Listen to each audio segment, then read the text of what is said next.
Bueno, amigas y amigos, muy pendientes de esta conversación que vamos a sostener de inmediato con nuestro invitado esta tarde en la entrevista. Él es Nigmer Evans, politólogo, director del medio de comunicación digital Punto de Corte.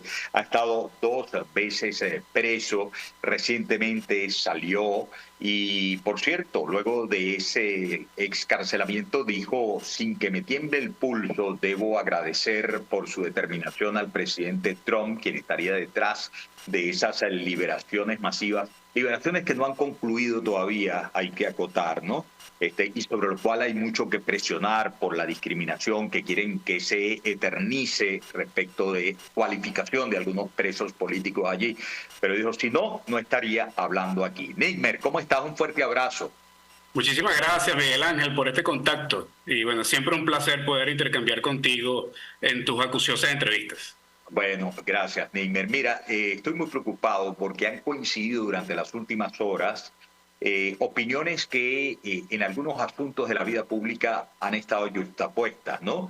La opinión de los integrantes de la plataforma unitaria que acompañan a María Corina Machado, la opinión de Enrique Márquez, quien ha fijado posiciones distintas y tienen que ver con cosas, digamos, viciosas en el proceso de reinstitucionalización en su fase inicial. Estamos hablando de la Fiscalía y de la Defensoría del Pueblo, porque luego deberíamos esperar el tema del Tribunal Supremo de Justicia y sobre todo el Consejo Nacional Electoral, y hablar de la Contraloría para que haya habilitación de todos los candidatos y todo eso en cuanto a proceso político se refiere. ¿Qué es lo que has conocido? ¿Qué es lo que está ocurriendo? ¿Cuál es la tramoya? ¿Qué se traen entre manos los hermanos Rodríguez para tratar de simular una reinstitucionalización que empezaría tan mal? Miguel Ángel, bueno, tenemos que partir del principio de que generalmente en un proceso de negociación uno pide lo más para obtener lo que se consigue en ese proceso de punto de equilibrio en el proceso de negociación, ¿no? Tú te planteas las más altas expectativas y sobre ello entonces tienes que estar consciente que en un proceso de negociación es posible que tengas que ceder algunas cosas para poder lograr ese punto de equilibrio. Nosotros estamos en este momento en una etapa de transición o todavía estamos pretendiendo iniciar una etapa de transición. Yo dudo todavía que podamos denominar la transición. Pero sin embargo, lo que sí estamos claros es que estamos bajo un tutelaje que tiene un esquema que se ha formulado 3 etapas, en la cual la tercera fase es una etapa de transición que está muy vinculado a la expectativa de la posibilidad de un proceso electoral. Ahora, este proceso electoral tiene unos elementos precedentes que van acompañados por los intereses del tutor, de quien tutela. El que tutela tiene un interés económico y también tiene un interés en fortalecimiento de valores democráticos, que es quizás un proceso inverso al que desea el país, que es que se formule un proceso democrático primero para después entonces profundizar el tema económico. Entonces, ahí hay un primer nivel de negociación con el tutor, desde la sociedad civil en general venezolana y por supuesto otro interés que es el que tiene el que está en el poder, que es el de preservar la hegemonía, el de quedarse en el poder, pues, ¿no? Porque esa es la pretensión al final de Rodrigato, ¿no? Por tu nombre, cuando mencionas el tutor, estamos hablando del gobierno de Donald Trump. Estamos hablando del gobierno de Estados Unidos, del gobierno de Trump, además a través de Marco Rubio, versus los intereses del Rodrigato, versus los intereses generales de la población venezolana que decidió el 28 de julio del 2024 cambiar de sistema, pero que todavía no se ha podido consagrar a través del voto, ¿no? Entonces, en esa triangulación debemos entender que hay un condicionamiento del gobierno de Trump sobre el Rodrigato de avanzar en unos cambios institucionales que le garantice la posibilidad de la inversión extranjera en Venezuela. Ese es su primer nivel de interés. Y segundo, que se vaya avanzando en relación con el tema de la democratización del sistema, que ha sido un sistema autocrático durante las últimas décadas. Ahora, por supuesto que quien está en el poder el Rodrigato tiene como interés preservarse en el poder y manejar un poco a discrecionalidad algunos elementos con base en lo que le presiona Rubio y lo que le presiona Trump.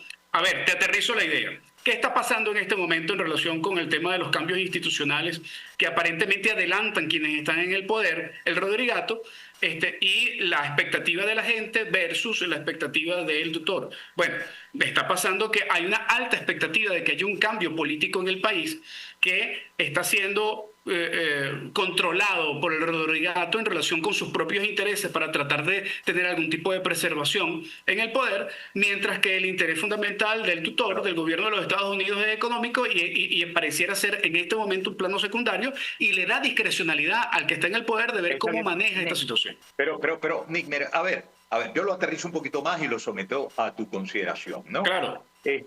A ver, Nigmer, ciertamente Donald Trump quiere que haya una reinstitucionalización del país porque eso se traduce en seguridad jurídica en cuanto a lo institucional y si hay una normalización y un aplacamiento de la actividad delictual que pulula por allí en distintas partes, ¿no?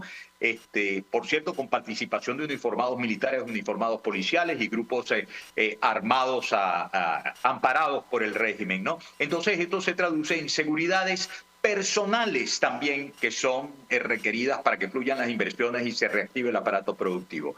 Pero lo que está pasando con la Defensoría y la Fiscalía particularmente, no se podría traducir, y perdóname por la simplicidad, en el hecho de que tienen tanto miedo por cuentas pendientes que quieren poner ahí a alguien que nunca jamás les vaya a significar la amenaza de una investigación imparcial en el campo penal.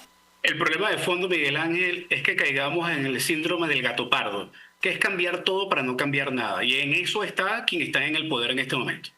Exactamente lo que describes es efectivamente lo que ellos pretenden hacer. Y por supuesto que la primera opción de fiscalía en este momento que se tiene en la realidad política es el que ha sido asignado provisionalmente, que es el abogado.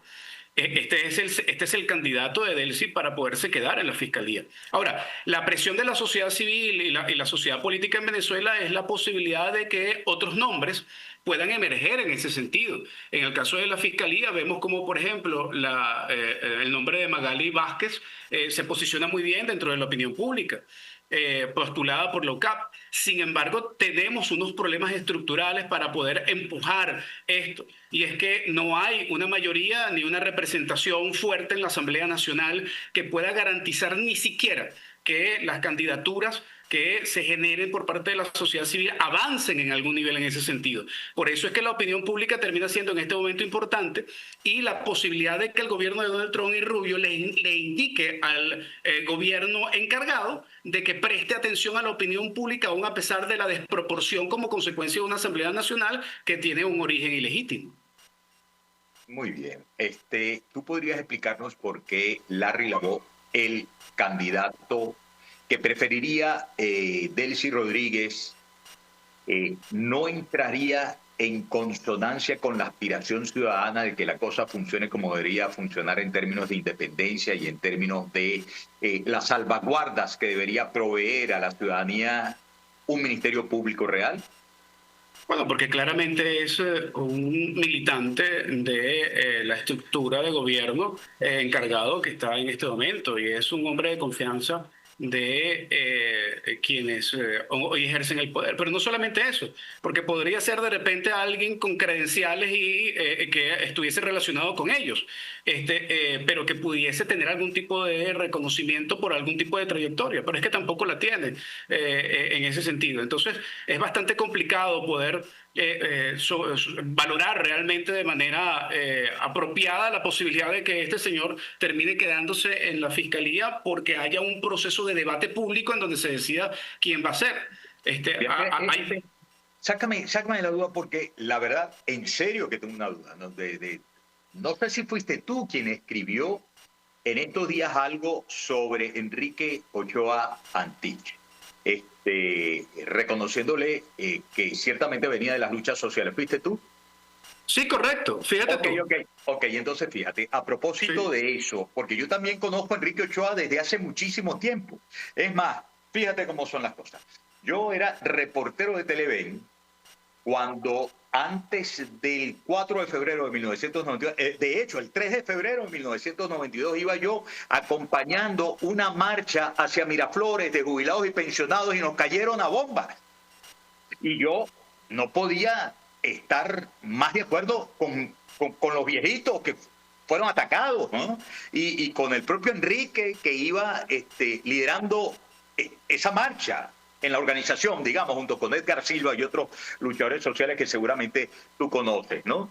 Pero es que me preocupa que postule a la Defensoría del Pueblo a alguien que en estas circunstancias haya dicho, no, mira, es que llegamos a este llegadero. La una representa paz y cambio, Delcy Rodríguez, y la otra, refiriéndose a María Corina Machado, lo que representa es extremismo y caos, y bochinche, creo. Y bochinche, yo me declaro alcista. No, chico, por favor, ¿a quién vas a defender? Claro, fíjate, Miguel, en el post que publico en Twitter, el inicio dejando muy claras mis profundas diferencias con Enrique en los últimos años. Yo aprecio a Enrique precisamente de aquella época, ese Enrique de aquella época que tenía activismo en la defensa de los derechos humanos. Y me consta que en los últimos años, de manera silenciosa, también ha seguido haciendo el trabajo de defensa de derechos humanos. Una cosa es eso y otra cosa es su postura política. Con su postura política no comulgo de ninguna manera.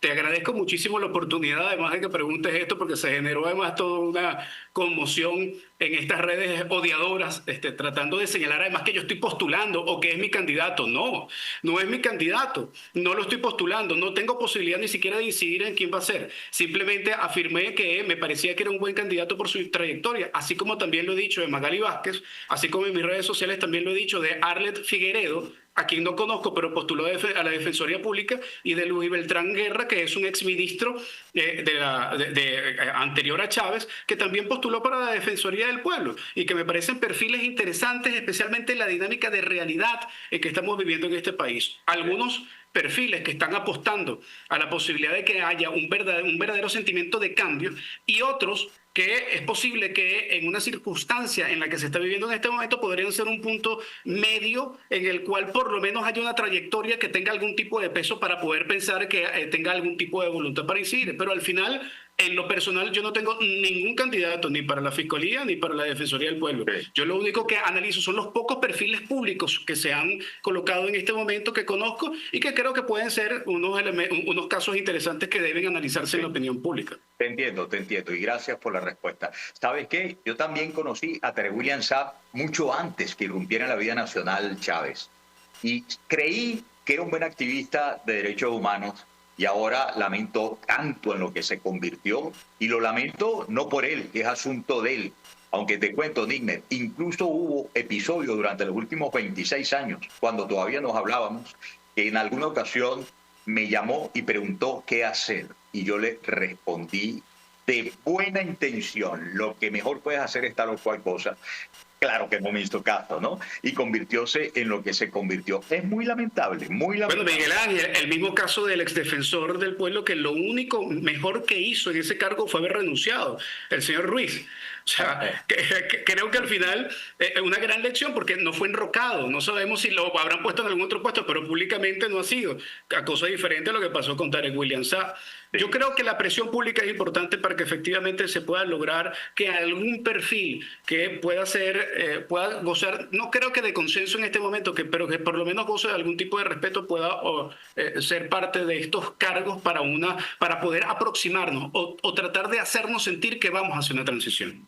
Muy bien, voy a hacer una pausa de 5 segundos nada más. Me has hablado de presión pública en varias oportunidades y quiero al regreso hablar de la presión pública, no solamente respecto de estos asuntos del proceso de reinstitucionalización, sino también de la presión pública por las condiciones sociales que se han depauperado a tal punto que yo diría que hay, por los brotes, distintos estallidos sociales en Venezuela, con lo cual creo que sería casi un pecado de falta de empatía no sintonizarse, ni siquiera por comprender de que ahora para que se den los cambios políticos hay que acompañar el clima de paz y tal, porque ¿de qué sirve la paz si me moría antes de hambre o me moría antes por una enfermedad, siendo yo un jubilado y pensionado, ¿no? Con ese anticipo vamos a la pausa y al regreso venimos a conversar más con nuestro invitado esta tarde, Nigmer Evans, director de Punto de Corte, politólogo y ex preso político.